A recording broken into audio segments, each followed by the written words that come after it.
오늘은 이 말씀을 통해서 부활 이후란 제목으로 좀 은혜를 나누고자 합니다. 우리는 지난주 주일을 부활주일로 보냈습니다. 이번 부활주일만큼은 뭔가 좀 다르기를 기대했죠. 말씀의 도전을 받고 이번 한 주간 동안 삶을 살면서 이제 내가 부활신앙으로 기쁘게 살아가야겠다, 이런 생각을 갖고 결단하며 돌아갔지만 여러분 어떠셨습니까? 한 주간 동안 좀 삶이 달라졌어요? 다른 한 주랑 여러분 좀 달랐습니까? 어떠셨습니까? 굉장히 궁금해합니다.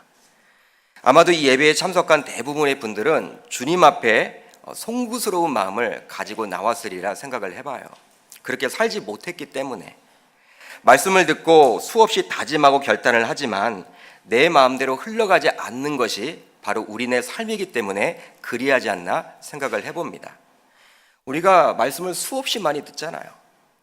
주일날 듣고 수요일날 나오시는 분들은 수요 예배도 참석하시고 또 우리 사랑방 예배도 통해서 말씀도 듣고 요즘은 여러분 말씀의 홍수 시대거든요.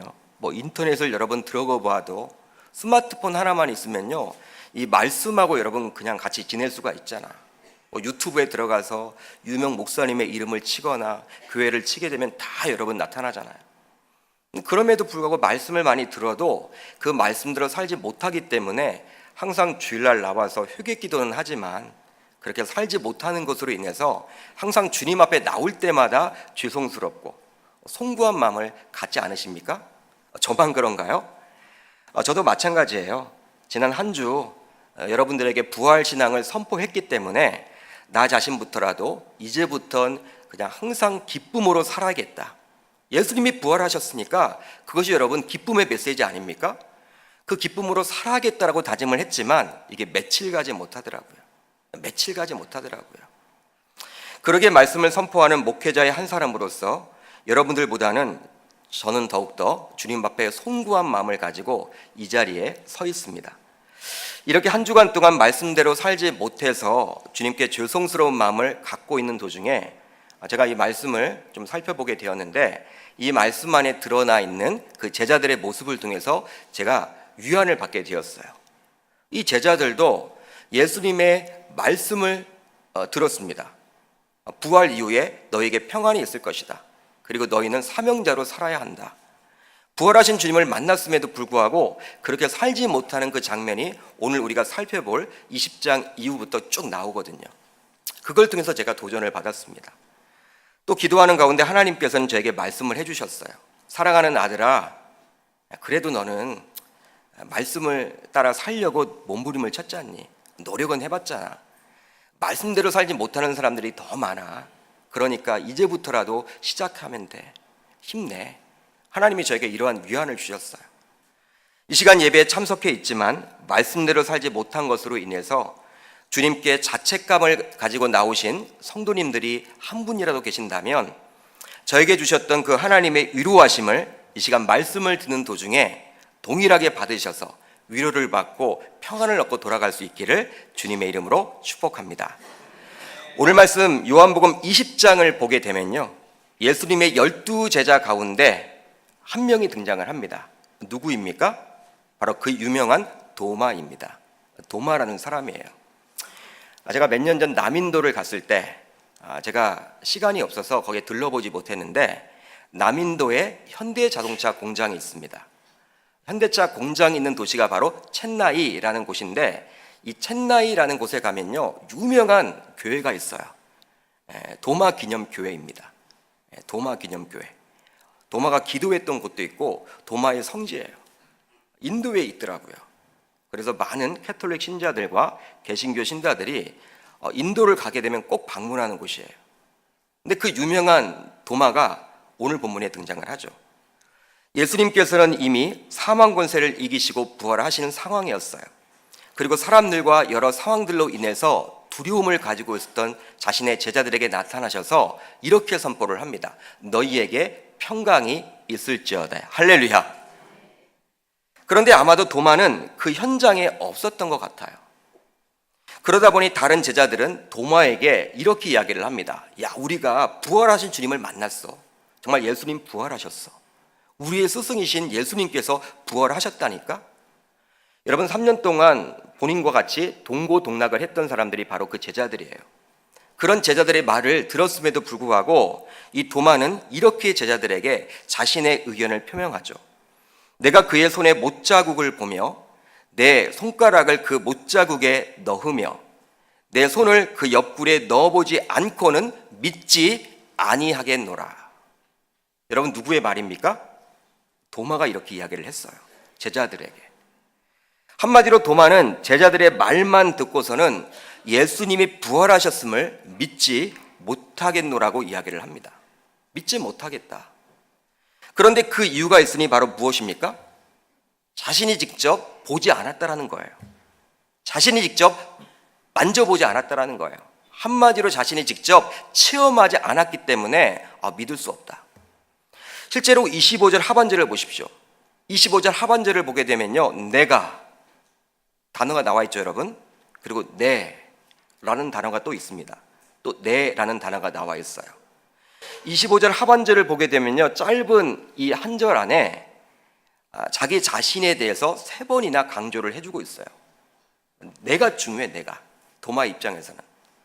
즉 도마의 경우에는 아무리 자신과 가까운 신뢰할 만한 제자들이 부활하신 주님을 선포하고 이야기를 해봤자 아무 소용이 없는 거예요. 내가 경험하지 않았기 때문에, 내가 만나보지 않았기 때문에, 내가 만져보지 않았기 때문에 이렇게 이야기를 하고 있는 거예요.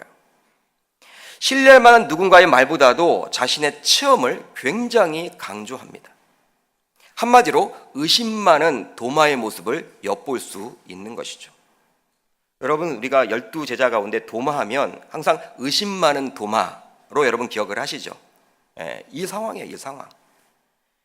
이 도마의 경우에는 자신이 직접 봐야만 하고 자신이 직접 넣어봐야만 하고 넣어보지 않고서는 결단코 믿을 수 없다라고 이야기를 합니다. 그런데 이런 도마의 모습을 통해서 우리는 무엇을 생각해 볼 수 있을까요? 저와 여러분들은 무엇을 생각해 볼 수 있습니까? 이 도마의 이런 모습을 보고 소위 신자라고 하면서도 바로 예수 그리스도의 부활 사건을 믿지 못하는 분들이 존재함을 알게 되는 거예요. 신자라고 하면서도. 아니 목사님, 매주일 예배에 참석하고 그렇게 주일날 봉사하고 헌신하는데 이 부활을 믿지 않다니요? 이렇게 묻는 분들이 저에게 있을지 모르겠어요. 믿어지는 분들은 여러분 믿어지는데 신자라고 하면서도 이 부활 사건을 믿지 못하는 분들이 은근히 많이 있다라는 거예요. 어쩌면 이곳에서 예배하는 분들 가운데서도 이 예수 그리스도의 부활이 믿어지지 않는 분들이 있을지 모르겠습니다. 목사님, 저는 예수 그리스도의 십자가의 죽음은 제가 믿어집니다. 그런데 3일 만에 부활했다라는 그 사실은 제가 믿을 수가 없어요. 이렇게 여러분 이야기하는 분들이 행여나 있을지 모르겠어요. 이분들의 특징이 있습니다. 바로 자신의 이성적인 사고로 이해가 되지 않기에 믿을 수 없다라는 거예요. 또 자신이 직접 눈으로 보지 않았기 때문에 확신할 수 없다라고 이야기를 합니다. 굉장히 여러분 합리적인 것처럼 보여지죠. 즉 하나님의 말씀인 성경을 봐도 이해가 되는 내용은 너무나 좋아해요. 너무나 좋아해요. 그 말씀 막 암송해요. 그리고 은혜도 많이 받아요. 자신의 이 머릿속으로 이해가 잘 되지 않는 그러한 구절은요, 덮어버리고 싶어요. 하나님의 말씀이지만. 여러분, 이런 도마 같은 부류의 신자들이 현대교회 안에 얼마나 많은지 몰라요. 하나님의 말씀인 성경이 분명히 이 부활에 대해서 증언을 해주고 있기 때문에 대놓고 부활을 부정하지는 못합니다. 그러나 자신의 신앙에 있어서 분명한 문제가 있음을 인식하지 못하고 심지어는 성경 가운데 믿어지는 것만을 가지고 신앙생활을 하려고 하는 분들도 있다라는 거예요. 이것이 여러분 지금 한국교회 현실이고 현대교회 현실입니다. 그러나 그렇게 되면 우리의 신앙은 완전해질 수가 없어요. 온전해질 수가 없습니다. 여러분, 그리고 기독교의 핵심 진리인 이 부활을 건너뛰고 어떻게 제대로 신앙생활을 감당해 나아갈 수 있겠습니까? 제가 지난주 부활주일날 선포를 했죠. 이 예수 그리스도가 진정으로 부활하지 않았다면 다른 세상의 종교와 우리 기독교가 다를 바가 없다. 이 진리 아니다. 다른 데 다 가시라고 이야기를 했어요. 한 분도 안 가셨네요. 다 부활을 믿으시네요. 이 시간 이곳에서 예배하는 여러분들 가운데서 예수 그리스도께서 십자가에 달려 죽으신 후 3일 만에 부활하신 그 사건이 믿어지신다면 하나님께 감사할 수 있기를 바랍니다. 왜냐하면요, 이건 내가 믿고 싶어서 믿을 수 있는 내용이 아니에요. 여러분도 한번 곰곰이 생각을 해보세요. 머릿속으로 여러분 아무리 연구를 해보세요. 죽었는데 그게 부활이 되셨어요. 그게 여러분 설명이 가능합니까? 수학 공식처럼? 바로 하나님께서 믿어주도록 저와 여러분들에게 은혜를 베풀어 주신 것이기 때문에 감사해야 하는 것입니다. 또한 이곳에서 예배를 주님 앞에 드리고 있지만 아직까지도 부활만이 아니라 예수 그리스도의 동정녀 탄생, 천지창조의 과정, 신구약에 나타나는 여러 이적과 기적 등이 아직 믿어지지 않는다면 주님께 믿어질 수 있도록 은혜를 베풀어 달라고 간절히 매달릴 수 있기를 바라요. 그리고 이제부터 전개되는 말씀을 통해서 그 해답을 듣고 얻고 돌아갈 수 있기를 주의 이름으로 축복합니다. 여러분, 이런 부활을 믿을 수 없다라는 도마에게 우리 주님은 친히 나타나 주십니다. 찾아오셔서 다음과 같이 말씀해 주시죠. 27절이에요. 내 손가락을 이리 내밀어 내 손을 보고 내 손을 내밀어 내 옆구리에 넣어보라. 그리하여 믿음 없는 자가 되지 말고 믿는 자가 되라. 아멘. 믿음 없는 자가 되지 말고 믿는 자가 되라는 거예요. 주님께서는 도마에게 찾아오셔서 도마가 믿을 수 없다라고 했던 그 이유에 대해서 조목조목 답을 해주시죠. 어떤 답을 해주십니까? 도마가 여러분 왜 믿을 수 없다고 했습니까? 자신의 눈으로 보지 못했기 때문에, 자신이 만져보지 않았기 때문에 믿을 수 없다라고 했어요. 그런데 예수님은 자신의 손에 난 못자국, 그리고 옆구리에 있는 창자국을 만져보라기까지 이야기를 합니다. 너 만져봐. 그러면서 도마에게 어떻게 이야기를 하고 있냐면 너는 믿음 없는 자야. 아쉽다.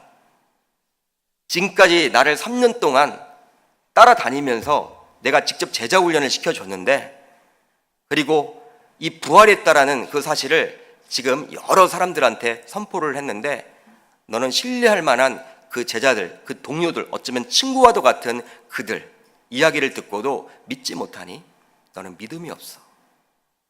여러분 얼마나 황당할까요? 도마 입장이라면. 여러분 우리들도 얼마나 황당해지겠습니까? 나중에 예수님 앞에 가서, 주님 앞에 가서 심판을 받을 때 나는 넌 몰라. 너 믿음 없어.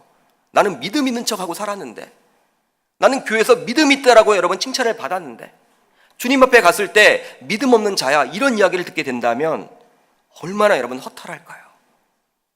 그때 가서 아무 소용이 없겠죠. 도마가 여러분 지금 우리 주님께서 나타나셔서 바로 어떻게 이야기합니까? 너는 믿음 없는 자야. 즉 부활을 믿느냐 믿지 못하느냐의 문제는 바로 믿음의 문제라는 것입니다. 인간의 이성으로는 설명이 불가능한 영역이라는 거예요. 그러니까 여러분 저에게 묻지 마세요. 부활을 설명해 주십시오. 찾아오셔서 목사님 저 부활이 이해가 안 되거든요. 수학 공식처럼 논리적으로 저에게 설명을 해 주십시오. 저에게 묻지 마세요. 믿음의 영역입니다. 부활만이 아니에요, 여러분. 성경에 나오는 각종 이적들, 기적들, 천지 창조, 예수님의 동정녀 탄생, 다 여러분 우리는 이성의 눈이 아니라 믿음의 눈을 가지고 바라봐야 하는 거예요. 여러분 어떻게 소년 다윗이 골리앗을 물리칠 수가 있습니까? 어떻게 여리고성이 무너집니까? 홍해가 어떻게 갈라져요? 오병의 기적이 어떻게 나타날 수가 있어요? 예수님이 어떻게 물리를 건널 수가 있습니까? 설명해 보세요. 이건 믿음의 눈으로 바라봐야 하는 거예요. 그러게 주님께서는 도마에게 이렇게 마지막으로 말씀을 하시죠. 너는 나를 본고로 믿느냐? 보지 못하고 믿는 자들은 복되도다. 할렐루야.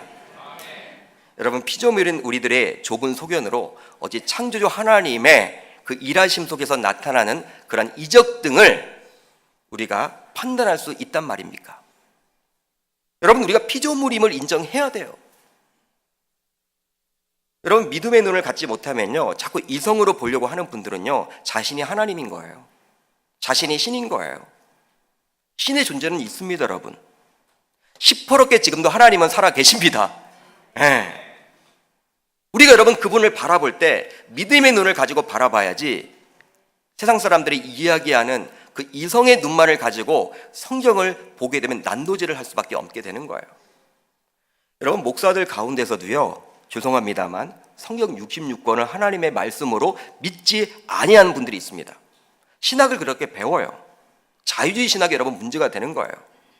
그러니까 교회라고 해서 다 가시면 안 돼요, 여러분들. 네.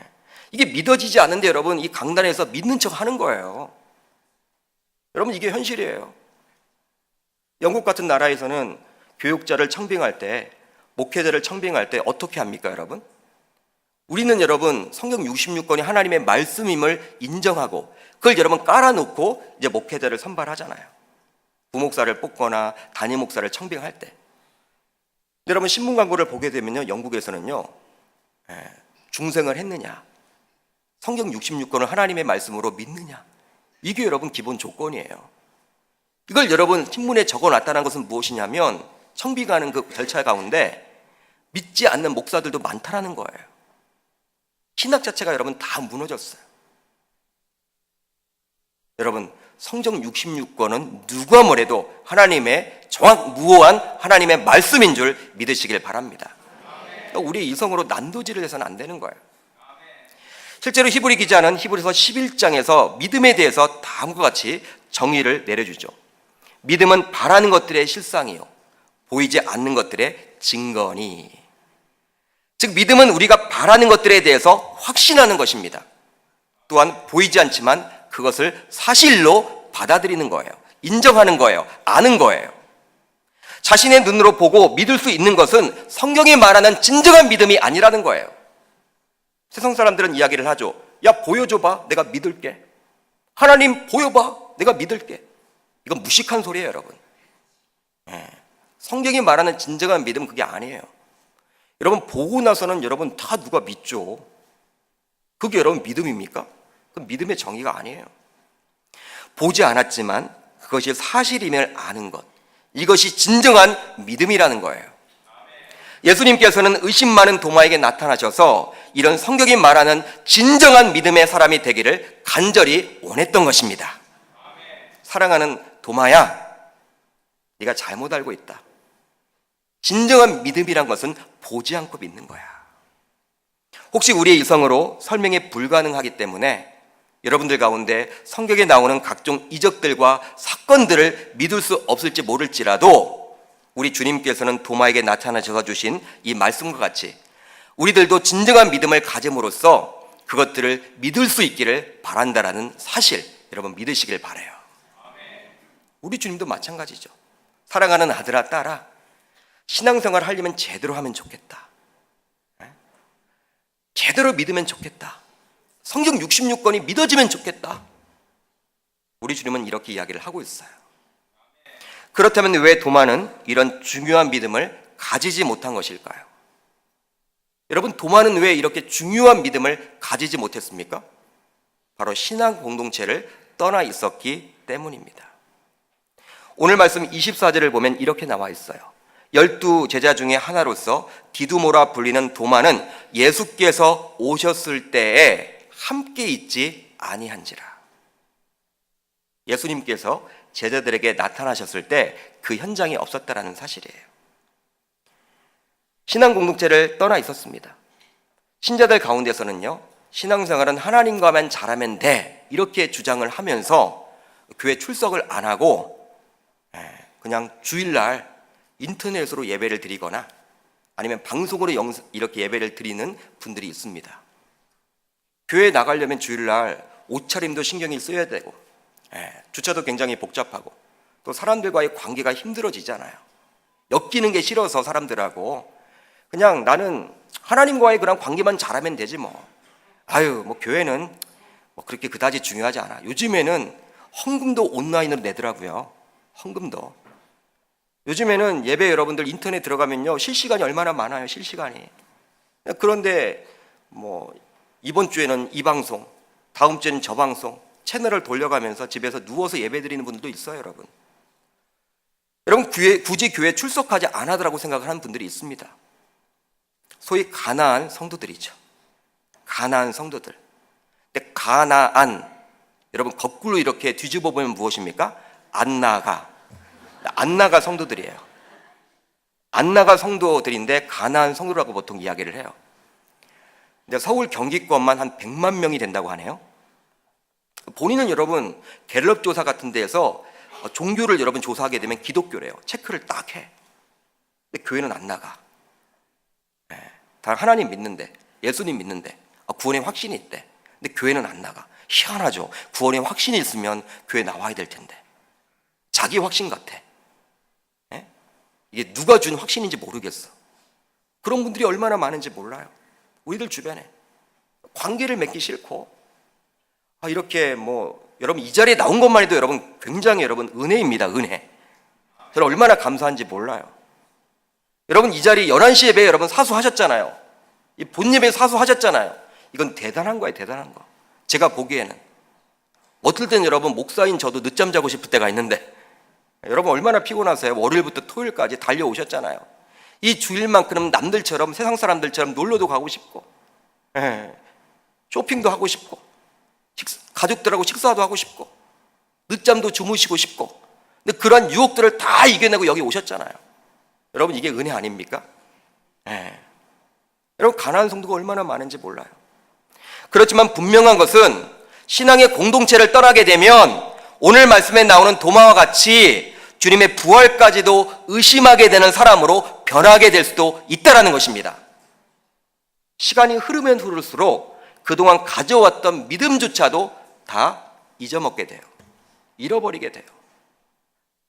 저는 교회를 다니지 않으면서 막 신앙의 성장이 일어났다 보질 못했어요.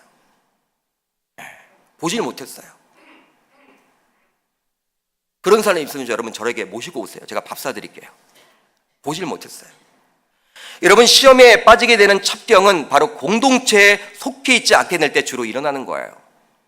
그러게 사탄은 어떻게 하든지 간에 성도들로 하여금 신앙 공동체를 떠나도록 만들어버립니다. 갑자기 공동체에 있는 형제 자매들이 싫어지게 만들어요. 상황을 그렇게 몰아가요. 공동체의 사람들이 전부 말이 통하지 않는 것처럼 보여지기도 해요. 내가 속한 공동체가 무식의 공동체처럼 느껴지게 막 돼. 야, 말이 통하지 않아. 이 사람들과 굳이 내가 말을 섞어야 돼? 이런 느낌이 여러분 들어요. 여러분 이런 생각이 쌓이고 쌓이다 보면요 결국 교회를 떠나게 되죠. 그러면 그때부터 사탄은 강하게 역사를 해서 공동체에 다시 돌아오기 쉽지 않도록 만듭니다. 따라서 저와 여러분들은 이런 사탄의 간괴를 알고 신앙 공동체를 절대로 떠나서는 안 될 줄 믿습니다. 떠나게 되면 자신만 손해예요. 자신만 손해인 거예요. 12명의 주의 제자들 가운데 머리가 가장 좋은 사람들을 꼽아라 라고 이야기를 하면요 바로 아마도 도마와 빌립일 거예요. 12명의 그 제자들 가운데 머리 좋은 사람 IQ 조사를 해보면 아마 도마와 빌립일 거예요. 여러분 그런 머리 좋은 도마가 왜 예수님의 부활도 믿지 못하고 의심을 하게 되었습니까? 그 이유가 무엇입니까? 바로 제자들과 함께했던 신앙 공동체를 잠시 떠나 있었기 때문이죠. 따라서 우리는 다소 부족하게 보일지라도 이런 신앙 공동체를 소중히 여겨야만 하는 거예요. 왜냐하면 신앙 공동체를 떠나게 되면 믿음 성장은 요원해지기 때문입니다. 신앙생활에서 가장 중요한 것이 무엇일까요, 여러분? 여러분 무엇이라고 생각을 하십니까? 바로 믿음 아닌가요, 여러분? 믿음? 믿음이 가장 중요하잖아요, 믿음. 그런데 이 믿음에서 멀어지게 되는 것은 바로 신앙 공동체를 떠날 때 일어나는 거예요. 이런 말이 있습니다. 믿음은 들음에서 나며 들음은 그리스도의 말씀으로 말미암았느니라. 할렐루야. 이런 말이 있듯이 영적 공동체인 신앙 공동체를 떠나게 되면 말씀을 들을 기회를 많이 놓치게 되죠. 말씀을 들을 기회를 많이 놓치게 돼요. 여러분 집에서 여러분 이렇게 우리가 인터넷으로 듣는 것도 한계가 있는 거예요. 실시간이 훨씬 좋아요. 여러분 이 자리에 나와 있는 게 훨씬 좋아요. 여러분 왜 각 교회마다 이렇게 인터넷 여러분 방송을 할까요? 병상에 있는 분들, 그리고 직장에 여러분 출근할 수밖에 없는 분들, 어쩔 수 없이 여러분 주일 예배, 본 예배를 못 드리는 분들을 위해서 하는 것이지 우리의 편리성을 위해서 하는 건 아니에요, 여러분들. 그러게 이 예배에 참석하신 여러분들은 설령 공동체 내에서 상처를 받기도 하고 또 누군가에게 상처를 입힐 수도 있겠지만 절대로 공동체 없이 홀로 신앙생활을 하겠다는 생각을 가져서는 안 되는 것입니다. 설령 공동체 내에 부족한 것이 많이 눈에 보일 때도 있을 거예요. 여러분, 우리 교회도 완벽한 교회, 완전한 교회는 아니기 때문에 부족함이 보이죠, 여러분? 보여요. 보일지라도 피하게만 해서는 곤란해요. 피해서는 안 됩니다. 여러분, 그런 부족함이 보일 때 어떻게 하셔야 돼요? 오히려 더 적극적으로 그 공동체에 들어가셔서 좋은 방향으로 변화될 수 있도록 노력하셔야 하는 거예요. 그 책임이 있는 거예요. 사랑하는 성도 여러분, 혹시 여러분들 가운데서 부활이란 사건 자체가 믿어지지 않으십니까? 아니, 성경에 나오는 여러 이적들이 믿어지지 않으세요? 그렇다면 오늘 우리가 살펴보았듯이 보다 적극적으로 신앙 공동체에 속하셔서 말씀을 들을 수 있는 장을 많이 마련하시기를 주님의 이름으로 축복합니다. 사랑방에 들어가셔서 말씀을 들으세요. 사랑방. 그리고 각종 공예배에도 꼭 참석하셔서 말씀을 듣는 시간을 반드시 많이 확보해 보시기를 바라요. 그거밖에 답이 없습니다. 믿음은 들음에서 난다. 들음은 그리스도의 말씀으로 말미암았느니라. 할렐루야. 여러분, 다른 방법이 없어요. 믿음 성장을 위해서는. 그렇게 되면 어느 순간 예수 그리스도께서 죄인인 나를 위해서 십자가에 달려 죽으셨고 3일 만에 부활하셨음이 갑자기 믿어지게 될 거예요. 그리고 성경 66권을 보았을 때 믿어지지 않았던 그 내용들이 믿어지는 거예요. 그런 역사가 나타날 줄 믿습니다. 그런 은혜가 조속히 임하게 해달라고 간절히 주님께 매달릴 수 있기를 주님의 이름으로 축복합니다. 이제 우리가 살펴볼 요한복음 21장. 20장은 이렇게 맞춰져요. 도마를 통해서. 도마를 만나주심으로 맞춰집니다. 그리고 21장을 보게 되면 여러분, 21장은 보통 요한복음의 부록이라고 이야기를 해요. 별책 부록. 이게 무슨 말이냐? 요한복음 20장 30절 31절을 보십시오. 바로 요한복음을 기록한 목적에 대해서 잘 기록을 해주고 있거든요. 마지막 두 절이. 그렇기 때문에 20장으로 맞춰지게 돼도 아무 상관이 없어요. 사복음서가 마태, 마가, 누가, 요한 아닙니까? 근데 마태, 마가, 누가와 견주어 봐도 20장으로 맞춰지게 되어도 별 상관이 없어요. 근데 21장을 우리에게 허락해 주셨다는 것은 바로 뭐예요? 하나님이 저와 여러분들에게도 주시고자 하는 영적 메시지가 있다는 것이죠. 이제 디베라 호숫가에 머물고 있던 7명의 주의 제자들에게 주님께서는 다시금 나타나십니다. 12명의 제자들 가운데 가룟 유다는 이미 주님을 팔았으며 자살을 선택했기 때문에 총 11명의 제자들 가운데 무려 7명이 지금 디베라 호숫가에 머물고 있었어요. 11명 가운데 7명이나. 대단하죠? 그렇다면 왜 제자들은 디베라 호숫가, 즉 갈릴리 바닷가에 가 있었던 것일까요? 그 이유가 무엇입니까? 아마도 그들은 부활하신 주님을 이미 만났지만 십자가에 달려 죽기 전에 하신 주님의 이 말씀을 떠올렸기 때문이겠죠. 바로 어떤 말씀이냐? 마태복음 26장 32절입니다. 그러나 내가 살아난 후에 너희보다 먼저 갈릴리로 가리라. 주님께서 십자가에 달려 죽기 전에 제자들에게 주신 말씀이에요. 나는 부활 이후에 어디에 가 있겠다? 갈릴리에 가 있겠다. 그러게 주님을 다시 만나기 위해서 디베라 호숫가로 간 것으로 생각해 볼 수 있겠죠. 디베라 호숫가는 갈릴리 바다입니다. 같은 말이에요. 그렇다면 그들은 이미 부활하신 주님을 만났음에도 불구하고 왜 그곳에 간 것일까요? 여러분, 제자들이 20장에서 이미 부활하신 주님 만났습니까? 만나지 못했습니까? 만났잖아요. 만났음에도 불구하고 왜 다시금 만나려고 했을까요? 그 이유가 무엇입니까? 바로 부활하신 주님을 만났고 주님의 부활을 믿어도 삶을 어떻게 살아야 할지를 잘 몰랐기 때문이었어요. 여러분, 우리와 마찬가지죠. 우리도 여러분 부활을 믿죠? 아멘. 부활을 믿잖아요. 근데 그렇게 살지 못하잖아요. 부활 신앙으로. 제자들도 동일했다라는 거예요. 즉 제자들은 아직까지 구체적인 삶의 방향을 찾지 못한 상태였습니다. 3절에 나온 대로 나는 물고기 잡으러 가노라 라는 베드로의 제안이나 그 제안에 동조하는 나머지 6명의 제자들의 모습을 통해서 주님의 부활 이후 아직 미래 문제에 대해서 갈피를 잡지 못하고 당장 먹고 살아야 할 문제를 해결해야만 하는 서글픈 인생의 모습을 볼 수 있는 거예요. 그렇다고 해서 제자들이 옛생활로 완전히 돌아갔다고 보셔서는 안 됩니다. 3년 전으로 참 우리 주님이 제자들을 불렀을 때 그 어부였던 그들 그 모습 그대로 돌아갔다고 보셔서는 안 돼요. 단지 다만 주님의 약속 앞에서 아직 불확실한 미래로 인해서 불안해하는 그 제자들의 상태를 반영한 것으로 보아야 하는 거예요. 그렇다면 이런 7 제자들의 모습을 통해서 우리는 무엇을 생각해 볼 수 있을까요? 여러분, 도마를 통해서는 신자들 가운데서 그 부활을 믿지 못하는 분들이 존재함을 알았다면 7 제자들을 통해서는 우리가 무엇을 생각해 볼 수 있을까요? 바로 부활을 믿지만 그 부활 신앙을 가지고 어떻게 살아가야 할지 모르는 신자들이 있다라는 것입니다.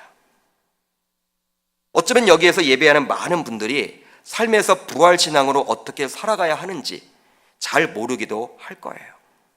참 쉽지 않기 때문에 그리 하는 것이죠. 부활 신앙을 가지고 삶을 살아간다면 얼마나 여러분 삶이 행복해집니까? 여러분 동의하시죠? 얼마나 여러분 행복해질까요? 근데 말은 쉽지만 이게 참 쉽지가 않은 거예요. 그렇게 살아간다라는 것 자체가. 그러게 오늘 말씀에 나오는 7 제자들은 이런 답답한 마음을 가지고 주님의 말씀을 떠올린 거예요. 그래, 예수님께서 십자가에 달려 죽으시기 전에 갈릴리에 가 있다라고 이야기를 했으니까 우리도 한번 가보자. 그런 마음을 가지고 그 문제를 해결하기 위해서 그 갈릴리 호숫가에 가 있었던 것입니다. 분명히 주님께서는 자신들을 처음 불렀을 때 사람을 낚는 어부로 불러주셨는데 지난 3년 동안 예수를 따라다녔으며 예수의 십자가의 죽음과 그 부활을 경험했지만 아직도 사람을 낚는 어부로서의 모습이 아니라 물고기 잡는 어부로서의 모습으로 자신들의 변모하는 그런 모습들을 바라볼 때 참 안타까운 것이죠. 그러니까 물고기를 잡을 수밖에 없는 현실. 우리 주님께서는 사람 낚는 어부로 불러주셨는데 이 부활 신앙으로 살아가는 것이 어떻게 살아가는 건지 잘 모르기 때문에 저와 여러분들도 마찬가지 아닙니까? 신자로서 세상에서 빛과 소금의 역할을 감당해 나가야 하며 매주일 듣는 그 말씀대로 순종하며 살아가야 함에도 불구하고 세상 사람들과 별반 다를 바 없이 살아가고 있지는 않으십니까? 매주일 예배에 나와서 주님께 회개 기도를 하지만 또 이 예배를 마치고 나아가는 순간 세상 사람들과 별반 다를 바가 없이 살아가기 때문에 과연 내가 하나님의 자녀가 맞나? 하나님의 주의 제자가 맞나? 이렇게 고민하고 있지는 않으세요, 여러분? 말씀과 일치되지 못하는 그런 삶을 바라보면서 이 마음에 여러분들 막 어려움이 생기지 않으세요? 이제 물고기를 잡으러 배에 올랐지만 그날 밤에 아무것도 잡지 못한 제자들에게 주님은 친히 찾아와 주십니다. 도마를 찾아오셨던 우리 주님께서 베드로를 비롯한 7 제자들에게도 역시 찾아와 주세요. 그리고 그들에게 물고기를 많이 잡았는지 묻죠. 제자들은 어떻게 대답을 합니까? 물고기를 한 마리도 잡지 못했다라고 이야기를 합니다. 그러자 우리 주님께서는 어떻게 이야기를 해요? 배 오른편에 오른쪽에 그물을 내려라.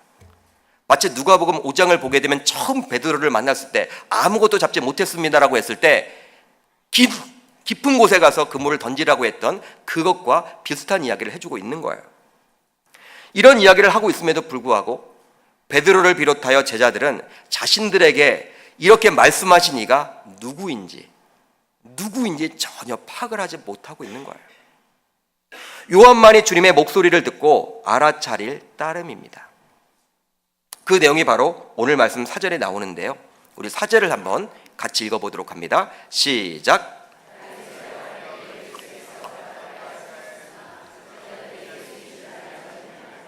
아멘. 제자들이 예수이신 줄 알지 못했어요. 이 부분을 원문으로 보게 되면 요한이 지적하는 제자들의 무지는, 그 무식함은 단지 그들이 예수를 디베랴 호숫가에서 만난 그 사실 자체만 있지 않고 그때 알아보지 못했다고 이렇게 기록을 해주고 있는 것이 아니라 지금까지 계속해서 진행되어 왔던 영적 무지까지도 포함하고 있는 내용이에요. 딱 보았을 때 알아차리지 못했다, 그게 아니라 영적 무지를 이야기하고 있는 거예요.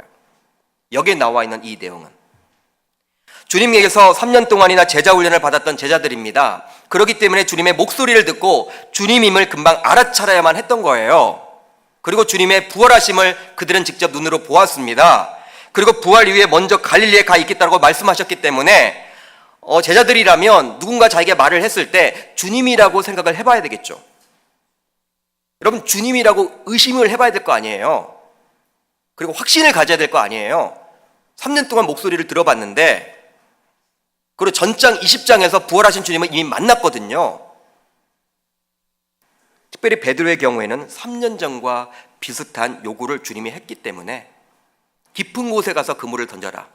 이번에는 배 오른편에 그물을 던져라. 굉장히 비슷하잖아요, 상황상. 그렇기 때문에 상황상 주님임을 단박에 알아차려야 했던 거예요.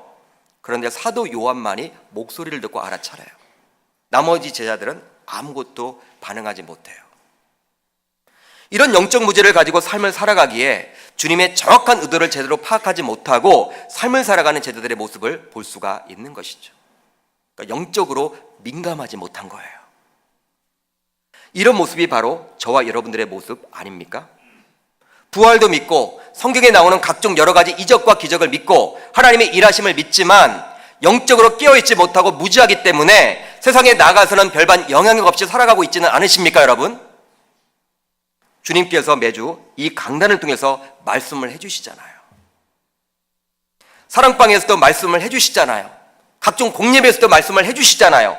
그리고 개인적으로 하게 되는 큐티와 기도 시간을 통해서도 말씀해 주시잖아요, 여러분. 그런데 그것을 주님의 말씀이라고 우리가 깨닫지 못하는 거예요. 깨닫지 못하는 거예요, 여러분. 왜 그렇습니까? 영적으로 깨어있지 못하기 때문에, 영적으로 무지하고 있기 때문에. 마치 오늘 말씀에 나오는 제자들의 모습과도 같은 것입니다. 세상에서는 사람들이, 우리 기독교 신자들도 세상에서 무식하다는 소리를 안 들으려고 몸부림을 치죠. 그런 여러분 신뢰죠. 큰 일이죠, 여러분. 아우, 저 사람은 무식해. 여러분, 이런 이야기 여러분 세상에서 듣지 않으려고 몸부림치지 않습니까? 공부하잖아요, 여러분. 노력하잖아요. 근데 영적으로 무식해 있으면서도 무지함에도 불구하고 그걸 몰라. 자신의 무지를 모르는 거예요. 영적으로 깨어있지 못하는 신자들이 얼마나 많은지 몰라요. 그렇다면 우리는 어떻게 이러한 영적 무지에서 벗어날 수가 있을까요? 이 부분이 중요하겠죠. 바로 주님의 일하심을 맛볼 때만 이겨낼 수가 있습니다. 오늘 말씀 21장 11절을 보면 이렇게 나와 있어요. 시몬 베드로가 올라가서 그물을 육지에 끌어올리니 가득히 찬 물고기가 153마리라. 이같이 많으나 그물이 찢어지지 아니하였더라. 여러분, 어떤 뉘앙스입니까? 물고기가 몇 마리 있다라는 거예요? 153마리. 153마리. 이렇게 정확하게 153마리라고 이야기한 목적이 무엇일까요? 지금 이것이, 이 사건이 사실이란 거예요. 팩트라는 거예요. 진짜 있었음을 드러내주고 있어요. 그러니까 물고기가 그냥 많이 잡혔다, 그게 아니에요, 여러분. 153마리라고 정확하게 요한은 기록을 해주고 있잖아요. 그러니까 이 사건이 진짜 사건이라는 거예요. 여러분, 153마리나 잡혔는데 이같이 많으나 그물이 찢어지지 아니했다는 것은 뭐예요? 그물이 찢어져야만 하는데, 그것이 상식인데, 그것이 우리 이성적인 이치에 맞는 것인데 찢어지지 아니했다라는 거예요. 이건 누구의 일하심입니까? 우리 주님의 일하심이죠. 여러분, 그 당시 그물이 지금처럼 화학 연료를 가지고 만들지 않았잖아요. 요즘 나일론 같은 건 여러분 굉장히 여러분 뜯어지지도 않죠. 근데 그 당시 여러분 2000년 전이에요. 그물 해봤자 여러분 뭘로 만들었겠어요? 즐기지가 않겠죠, 여러분. 이것은 한마디로 주님의 일하심입니다. 주님의 일하심 속에서 이적이 나타나고 볼 수 있는 것이죠. 이런 주님의 일하심, 즉 이적을 맛본 제자들은 드디어 이렇게 반응을 하게 돼요. 오늘 말씀 12절 하반절, 우리 한번 자막을 통해서 같이 읽어봅니다. 시작. 제자들이 주님이신 줄 아는 고로 당신이 누구냐 감히 묻는 자가 없더라. 하나님의 일하심을 맛보았던 제자들은 이제 드디어 주님이신 줄 알게 됩니다. 할렐루야. 사랑하는 성도 여러분, 주님의 일하심 속에서 매일 우리는 주님의 이적을 체험해야만 하는 것입니다. 주님의 이적이란 것은 불치병, 난치병, 희귀병, 암과 같은 것만 고침을 받고 어떤 불가능한 일이 가능하게 되는 것만을 말하고 있지 않아요. 우리의 일상에서 사소한 것이라도 주님의 일하심 속에서 이루어지는 가는 것이 바로 우리의 이적인 거예요. 여러분 이 자리에 나와 있잖아요. 여러분 식사를 여러분 무엇으로 하십니까? 여러분 이게 들려지세요 이게? 저도 이렇게 식사하는데요. 네. 여러분도 그렇게 하시죠? 병원에 가보세요. 이거 들 힘이 없대. 진수성찬을 놔도 여러분들 이 손을 여러분 움직일 힘이 없는 사람도 있어요. 병원에 가보요. 왜 이렇게 사람들이 많은지. 이 자리에 여러분 두 발로 오셨잖아요. 그리고 제 이야기를 듣고 이해가 되시잖아요. 아멘도 하시잖아요 여러분. 목소리도 굉장히 크시네. 건강하신 거예요. 근데 이게 여러분 우연입니까? 이게 여러분 이적이에요. 이게 삶 속에서 우리가 이적을 체험하고 있는 거예요. 하나님의 일하심을 맛보고 있는 거예요. 즉 누구와의 만남 등과 같이 비교적 사소하게 여길 수 있는 것 안에서도 우리는 이적을 체험하게 되는 것이죠. 만남의 축복이죠. 이렇게 살아가게 될 때 우리는 비로소 영적으로 깨어 있으므로 더 이상 영적 무지에 빠져 살지 않게 되는 거예요. 그렇게 되므로 부활을 믿는 그 신앙을 가지고 이 세상 속에서도 주님의 뜻을 이룬 도구로 제대로 살아갈 수 있게 되는 것입니다. 신앙과 삶이 분리되는 것이 아니라 신앙과 삶이 일치된 진정한 그리스도인이 되는 거예요. 교회에서의 모습과 직장에서 모습이 일치되고 교회에서의 모습과 가정에서의 모습이 일치되며 교회에서의 모습과 학교에서의 모습이 일치되어 주님이 인정하는 기독교인이 되는 거예요. 그것이 바로 진정한 신자인 거예요. 여러분 우리의 믿음 좋음은요 가정에서 나타나는 거예요. 교회에서는 다 믿음 좋아요. 믿음 좋은 척하는 거지. 진짜 믿음이 좋으냐? 우리 직장에서 나타나는 거예요. 삶에서 나타나는 거예요.